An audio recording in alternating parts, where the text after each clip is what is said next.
Bien, ¿cómo están? Buenas tardes, jóvenes. Conforme habíamos quedado, se va a proceder a la reposición de clase del 14 de septiembre con la visión de ciertos documentales que son importantes para conocer el tema de la causa-forma de los contratos de trabajo.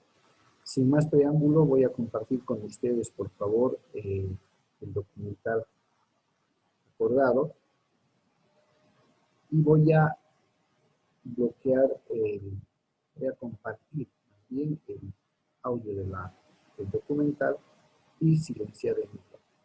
Por favor, mucha atención.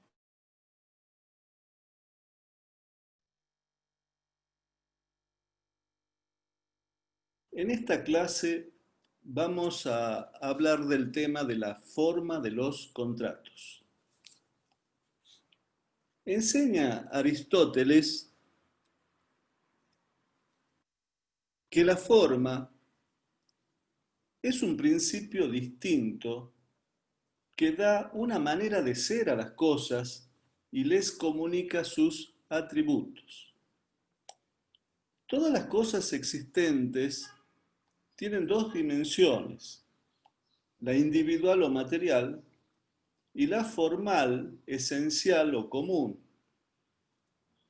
La forma de mesa es lo que hace que este conjunto de madera sea una mesa.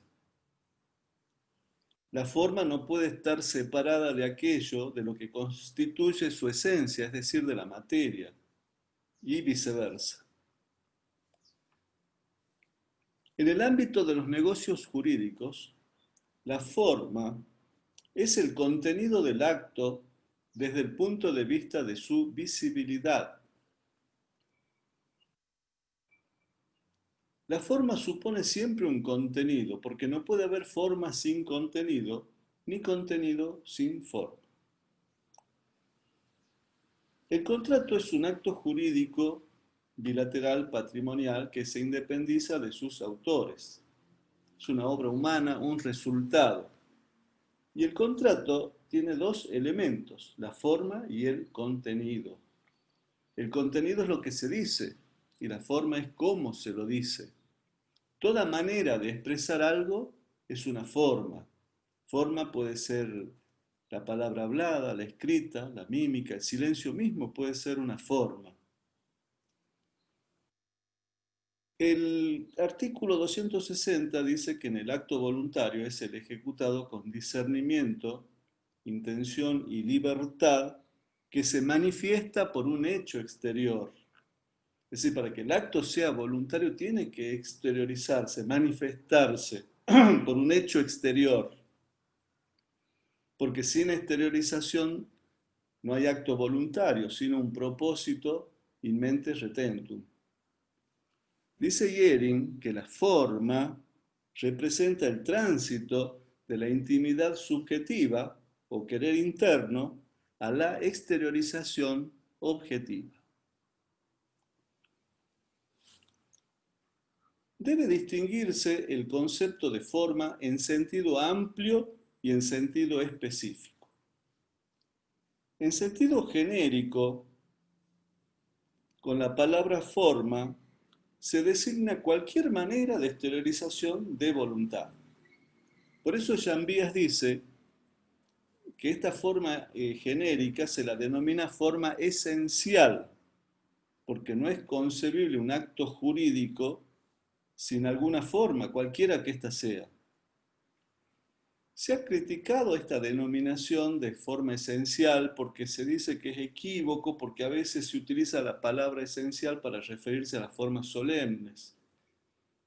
Pero nosotros consideramos que la denominación forma esencial es la correcta, porque si la forma constituye la esencia del acto, haciendo que éste sea lo que es y no otro acto distinto, entonces está correcto que se diga que la forma en sentido genérico es la forma esencial.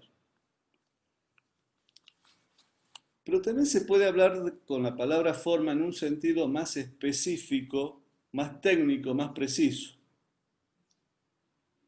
Acá se hace referencia a un modo concreto y determinado que el ordenamiento jurídico o la voluntad de las partes exige para la exteriorización de la voluntad.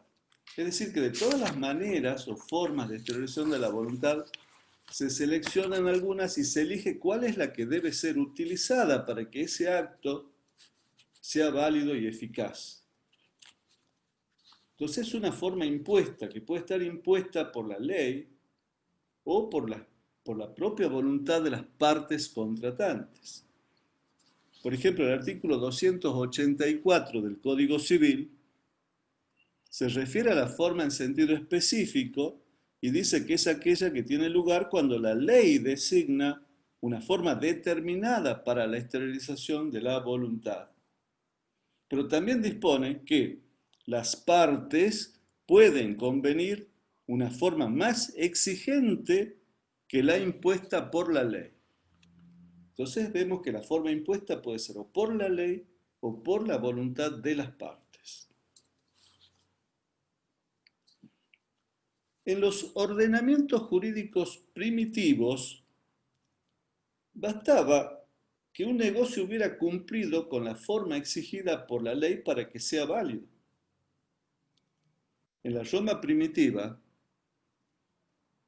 lo único importante es que se hubiera cumplido exactamente con las fórmulas de la stipulatio, de la mancipatio, y el acto era inatacable, sin importar que la voluntad estuviera exenta de vicios.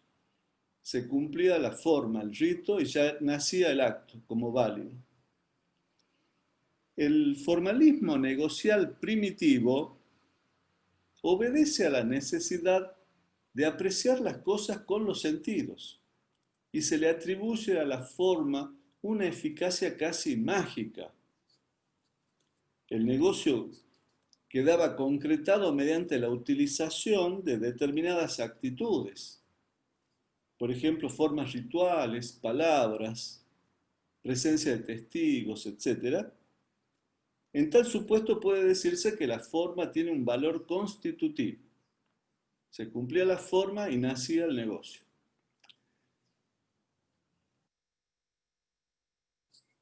Pero ha existido una evolución histórica con relación a la forma.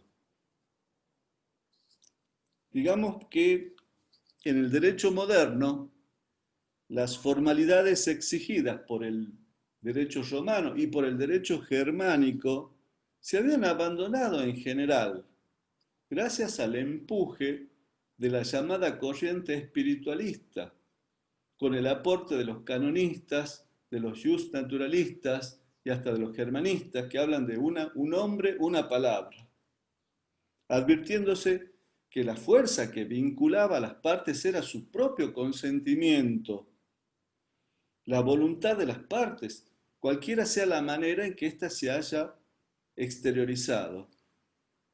De manera tal que en el derecho actual el principio es la libertad en la elección de las formas.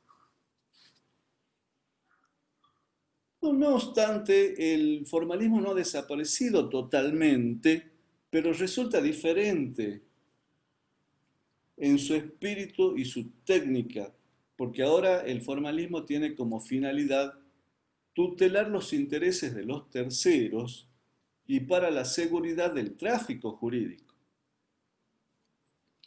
Cuando se trata de operaciones sobre inmuebles, dada la importancia económica de estos bienes, se ha querido que los títulos donde constan los derechos respectivos queden exentos de posibles extravíos y de las consiguientes controversias. Por eso es que se impone como forma legal la escritura pública, que elimina la contingencia por la facilidad de obtener testimonios a partir de la escritura matriz, que está asegurada bajo el cuidado del Estado. Pero además de tutelar el interés de las partes, se trata de tutelar los intereses de terceros. Por eso es que se exigen que ciertos derechos se inscriban en determinados registros públicos. Incluso en el derecho comercial, las formas contribuyen a acelerar el tráfico jurídico mediante formularios de cheques, pagarés, letras de cambio. Ya Yering decía, la forma será para el negocio jurídico como el cuño en la moneda, asegura y aligera el diagnóstico jurídico. También el formalismo en el derecho actual tiende a tutelar a los débiles, por eso es que se exige que el contrato de locación se haga por escrito, o los requisitos que debe contener el documento de venta en los contratos de consumo. De manera tal que en el derecho actual la forma juega un diferente papel. Ya no tiene un valor constitutivo, pero sí tiene un valor integrativo.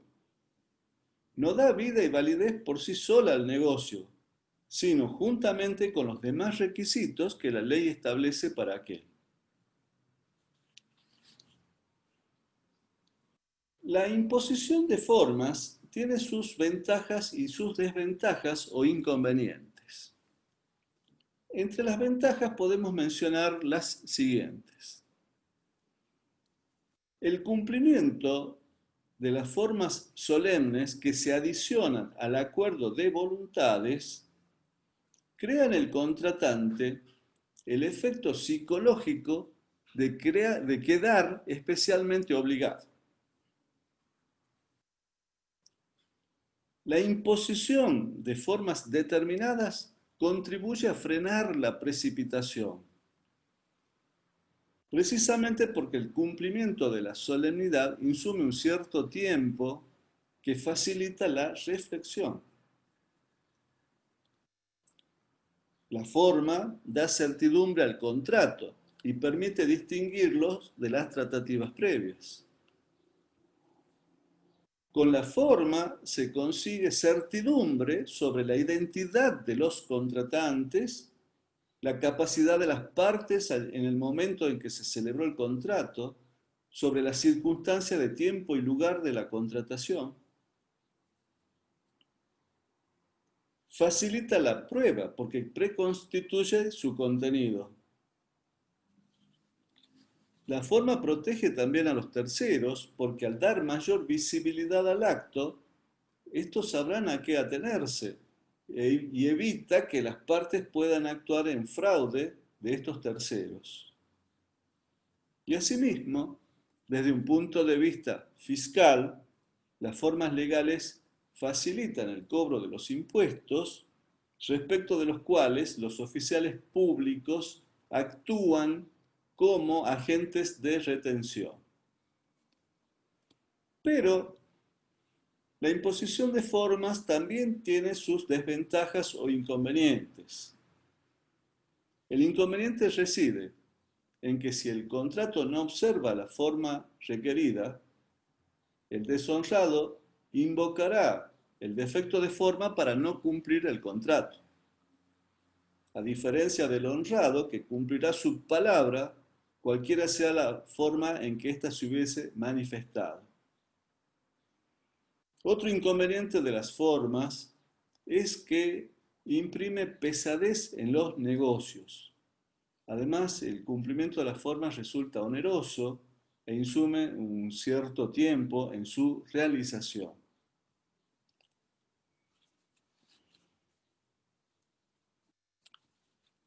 El instrumento como concepto autónomo. El instrumento como elemento de la forma no se confunde con el acto jurídico en el instrumentado. Puede ocurrir que sea nulo el instrumento y sea válido el acto jurídico que sea instrumentado en ese instrumento. O a la inversa, el instrumento puede ser válido y ser nulo el acto jurídico allí instrumentado. Pero si el acto depende para su validez de la forma instrumental, siendo nulo el instrumento donde consta, es consiguientemente nulo el acto instrumentado. Se trata de una nulidad refleja. Tampoco se puede confundir forma con prueba. Forma es el elemento externo del contrato y la prueba es el medio para demostrar que fue celebrado. Cuando la prueba se realiza mediante la presentación del documento otorgado para formar el acto, una misma cosa, el instrumento es el elemento externo del acto, o sea, la forma, y también es el medio de prueba.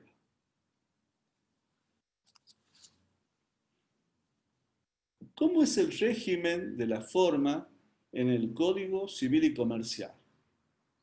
Esquemáticamente podemos comenzar diciendo que hay contratos formales y no formales. Los formales son aquellos en los cuales la ley o las partes imponen una forma determinada para su validez y o eficacia. Cuando esa forma está impuesta bajo sanción de nulidad, es solemne absoluto, porque sin la forma no tiene valor ese contrato, no es válido, no produce efectos. Si la forma está impuesta sin sanción de nulidad, es solemne relativo, porque sin la forma el contrato no produce sus efectos propios, pero vale como un contrato preliminar en que las partes se obligan a otorgar el instrumento. Y cuando sea contratos que son de uso instrumental, o cuando se trata de formas utilizadas libremente por las partes, entonces son contratos no formales de formas ad probationem a los fines de la prueba. La regla es la libertad en elección de las formas, es decir, que los contratos son no formales. Rige la libertad de elección de las formas porque la validez no vale por la manera en que se ha exteriorizado la voluntad. No depende de cómo se ha exteriorizado la voluntad. Pueden ser, por ejemplo, verbalmente concluidos, por escrito, por instrumento público, por instrumento privado, por escritura pública. Es decir, hay libertad en la elección de las formas. El artículo 284 dice, si la ley no designa una forma determinada para la exteriorización de la voluntad, las partes pueden utilizar la que estimen conveniente. Es decir, hay una libertad en elección de las formas. Pero hay casos en que una determinada forma es exigida por la ley o es impuesta por la voluntad de las propias partes para la eficacia y o validez del contrato. Entonces ya estamos frente a los contratos formales. Acá la forma requerida es esencial, es constitutiva, es visceral hacia la estructura misma del contrato. Por lo que si la forma falta, entonces el contrato es nulo o no es eficaz. El artículo 1015 establece que solo son formales los contratos a los cuales la ley les impone una forma determinada. Estos contratos formales o solemnes pueden ser de dos clases, los solemnes absolutos y los solemnes relativos. En los solemnes absolutos, si la forma falta, cuando es requerida por la ley o por los propios particulares, entonces el contrato es nulo. Se trata de una nulidad plena porque el contrato queda desprovisto de efectos como si nunca se hubiese celebrado. El artículo 1552 del Código Civil y Comercial se refiere a estos contratos solemnes absolutos. Por ejemplo, en el caso de la donación, que dice, deben ser hechas en escritura pública bajo pena de nulidad las donaciones de cosas inmuebles, las de cosas muebles registrables y las de prestaciones periódicas o vitalicias. Y el 969, en su primer párrafo, dice, los contratos para los cuales la ley exige una forma para su validez son nulos si la solemnidad no ha sido satisfecha. Entonces, y también lo dice el artículo 285, cuando la forma se exige bajo sanción de nulidad, sin la forma exigida, el contrato no vale como acto en el que las partes se han obligado a cumplir con la expresada formalidad. Nos rige el artículo entonces 1018, no vale ni siquiera como contrato que obligue a otorgar el instrumento. Acá hay una sanción de nulidad. Sin la forma, el contrato es nulo. Y luego están los solemnes relativos, en donde también la ley impone una forma, pero sin sanción de nulidad. Es el supuesto que contempla el artículo 969 en su segunda parte, cuando dice: cuando la forma requerida para los contratos lo es sólo para que éstos produzcan sus efectos propios sin sanción de nulidad, no quedan concluidos como tales mientras no se ha otorgado el instrumento previsto, pero valen como contratos en los que las partes se obligaron a cumplir con la expresada formalidad. Por ejemplo, la compraventa de inmuebles, que debe ser celebrada por escritura pública, si se hace por boleto de compraventa, no es nulo, es de nulidad efectual. Efectual no produce sus efectos propios, pero no vale como tal, sino como por el fenómeno de la conversión del negocio, vale como un negocio distinto, como un preliminar que obliga a las partes a otorgar la forma requerida.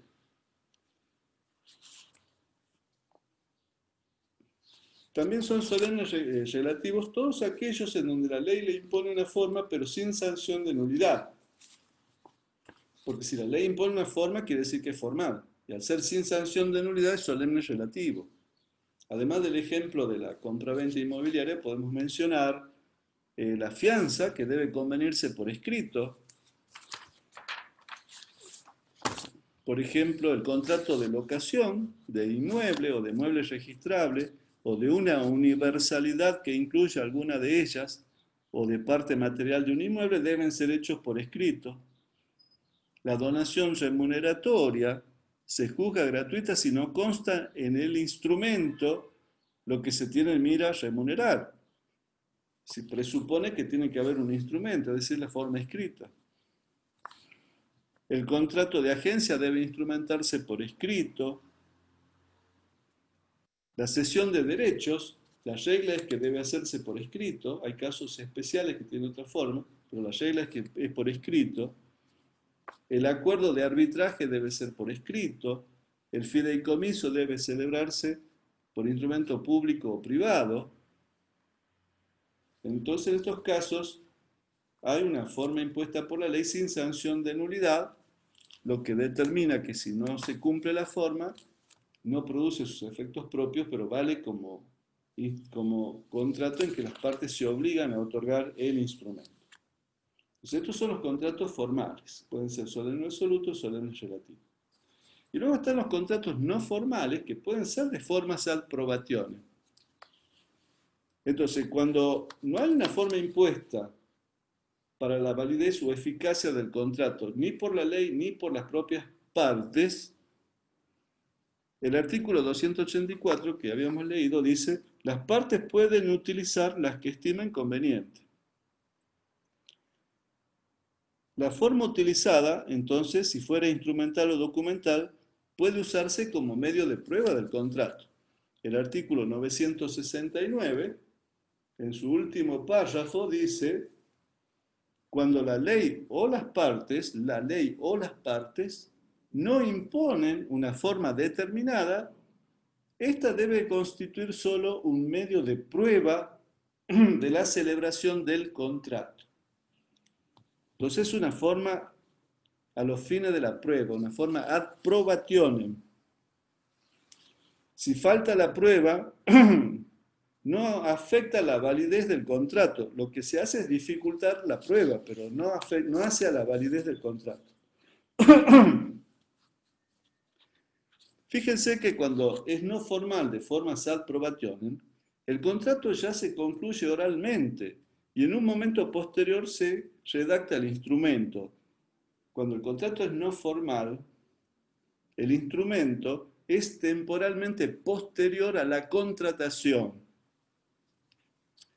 El artículo 1020 se refiere a los contratos en los cuales la formalidad es requerida a los fines probatorios. Hay una forma que es requerida, pero es requerida a los fines probatorios. Por ejemplo, hay contratos que son de uso instrumental. En ese caso, el artículo 1019 dice, los contratos que sean de uso instrumental no pueden ser probados exclusivamente por testigos. Quiere decir que si es de uso instrumental no se lo puede concluir verbalmente, tiene que hacerse un instrumento, pero la falta del instrumento es a los fines de la prueba, no afecta la validez del contrato, solo que dificulta su prueba.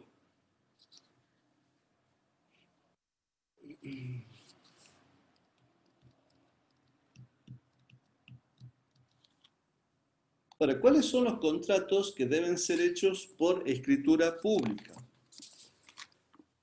El artículo 1017 dice, deben ser otorgados por escritura pública los contratos que tienen por objeto la adquisición, modificación o extinción de derechos reales sobre inmuebles. Quedan exceptuados los casos en que el acto es requerido mediante subasta, en que el acto es realizado mediante subasta, proveniente de ejecución judicial o administrativa. Entonces, todos los contratos sobre inmuebles que se refieran a traspaso de derechos reales, ya sea de propiedad, es decir, dominio, usufructo, servidumbres, gravámenes, deben ser hechos por escritura pública. La excepción a la exigencia de la escritura pública es cuando se trata de inmuebles adquiridos en subasta judicial o administrativa. Subasta judicial es la que ordena el juez. Y subasta acá, ¿por qué no se exige la escritura pública? Porque interviene el secretario o actuario que da fe del acto, equivale a un escribano. Y se expide una hijuela que viene a cumplir el rol de título. Lo que no impide que si el adquirente en la subasta puede exigir que se confeccione una escritura pública. También debe hacerse por escritura pública los contratos que tienen por objeto derechos dudosos o litigiosos sobre inmuebles. Entonces, los contratos que tienen por objeto derechos dudosos o litigiosos sobre inmuebles. Por ejemplo, si hay una transacción, entonces debe ser realizada por escritura pública, pero esta se perfecciona cuando es presentada ante el juez, porque hasta ese momento las partes pueden desistir de esa transacción. En cuanto a la cesión de derechos litigiosos, debe ser realizada por escritura pública. Pero si no versa sobre inmuebles, también se da la opción del acta judicial. También deben celebrarse por escritura pública todos los actos que sean accesorios de otros contratos otorgados en escritura pública.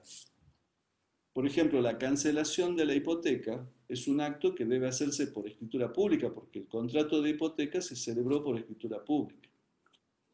O, por ejemplo, la cesión de derechos consignados en escritura pública también debe ser hecha por escritura pública. Y todos los demás, como dice acá, todos los actos que sean accesorios de otros contratos otorgados en escritura pública es lo que acabamos de decir. Todos los demás contratos que por acuerdo de partes o disposición de la ley deben ser otorgados por escritura pública. Entonces, la ley exige escritura pública en otras normas. Por ejemplo, el contrato oneroso de renta vitalicia tiene que hacerse por escritura pública. La cesión de herencia también se tiene que hacer por escritura pública. Y las partes también pueden pactar que el contrato se celebre por escritura pública para que tenga validez. Por lo tanto, hay contratos formales solemnes absolutos. Podemos mencionar la donación de inmuebles y de muebles registrables. La donación de prestaciones vitalicias o periódicas gratuitas, donaciones, si son de renta periódica o vitalicia, debe ser hecha también por escritura pública, y es solemne absoluto. La transacción que debe presentarse ante el juez para que recién se perfeccione es solemne absoluto. O cuando las propias partes establecen como una formalidad bajo sanción de nulidad. En ese caso también es solemne absoluto. Es decir que si falta la forma, el contrato es nulo, no produce efectos. Y luego están los solemnes relativos. Por ejemplo, estos contratos que exigen escritura pública pero sin sanción de nulidad, como la compra-venta de inmuebles, o los que ya hemos visto del contrato de fianza, de locación, de cesión, que deben ser hechos por escrito, pero sin el escrito, entonces valen como contratos en que se obligan a otorgar el instrumento. O bien que las propias partes hayan impuesto la forma, pero sin sanción de nulidad. También sería solemne relativo. Y luego están los contratos que son de uso instrumental o que no tienen una forma establecida por la ley o por las partes. Entonces la forma que se utiliza es una forma a los fines de la prueba.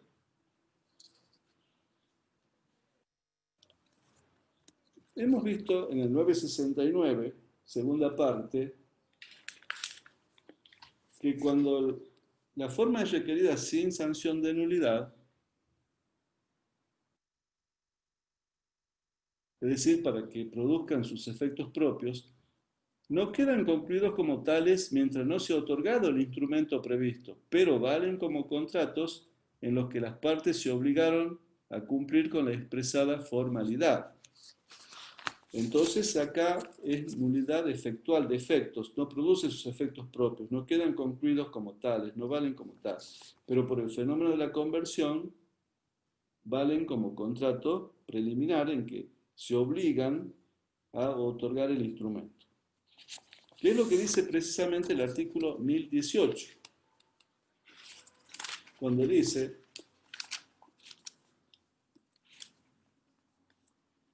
el otorgamiento pendiente de un instrumento previsto constituye una obligación de hacer si el futuro contrato no se requiere bajo una forma de sanción de nulidad. Entonces, el contrato sin sanción de nulidad, que no tiene la forma requerida, entonces constituye una obligación de hacer, que es un preliminar. Y esa obligación de hacer es que tiene que expedirse el instrumento requerido.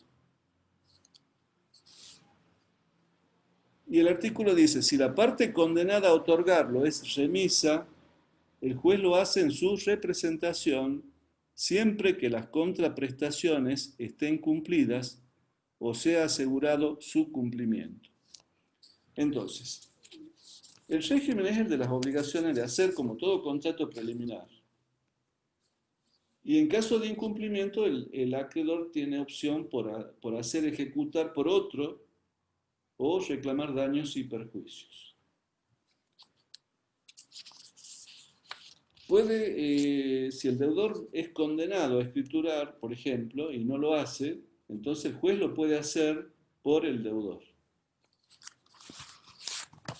Pero el requisito es que esté cumplida la contraprestación o que esté asegurado su cumplimiento. En ese caso, el juez puede escriturar por el deudor.